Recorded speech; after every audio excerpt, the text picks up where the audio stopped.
Chapter 3.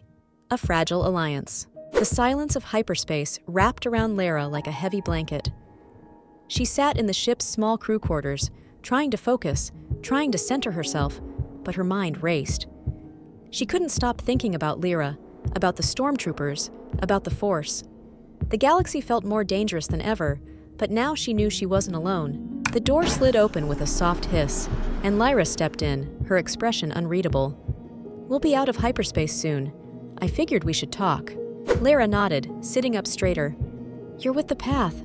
I didn't think I'd ever meet someone who—" Lyra cut her off with a wave of her hand. "I'm not just with the Path. I run it, at least this part of it. The people who helped you survive out there, the rumors you heard, they're mine." Lera blinked. "You run the whole thing?" Lyra sighed and leaned against the wall. "There's no whole thing. Not really.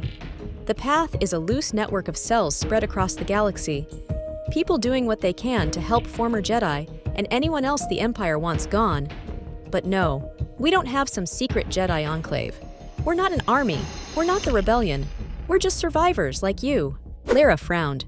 "Why did you save me then? If we're just running, what's the point?"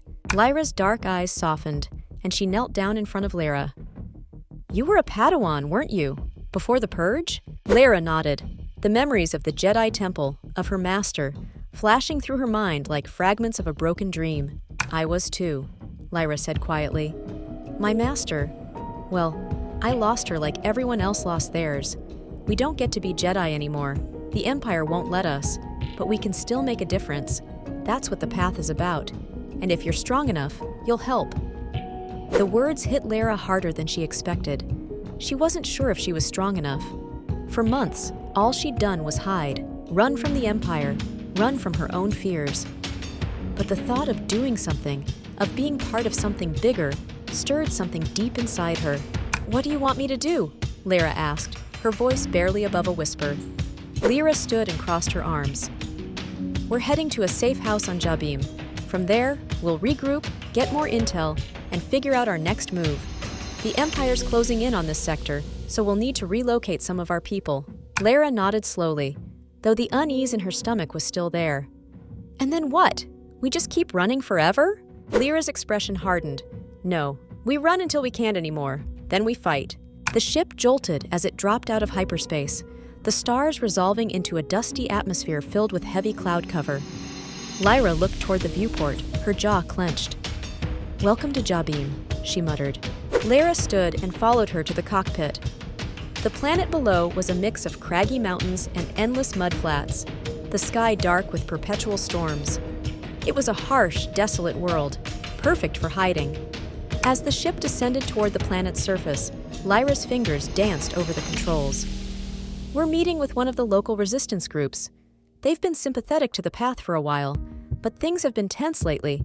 They've had run-ins with the Empire's mining operations, and now they're being hunted too." Lera's heart sank. Another group, another struggle. She wondered if there would ever be a place where they weren't hunted. The freighter touched down in a muddy clearing surrounded by jagged rock formations. The ramp lowered, and Lyra led the way down, boots sinking into the thick mud. Lera followed, clutching her cloak tightly as rain began to pour down in sheets. A group of ragtag resistance fighters approached, their faces hard and weathered. The leader, a human male with a scar running down the side of his face, stepped forward. His eyes flicked to Lera, sizing her up. "So this is your new recruit?" the man said, his voice gruff. Lyra nodded. "She's a survivor like us." The man grunted. "Good. We're going to need all the help we can get. The Empire's closing in fast." Lera felt the weight of his words. She had survived this long, but surviving wasn't enough anymore. The Path wasn't just about hiding, it was about resisting.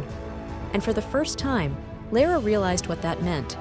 As the rain continued to pour, soaking her to the bone, she stood beside Lyra and the resistance fighters, ready for whatever came next.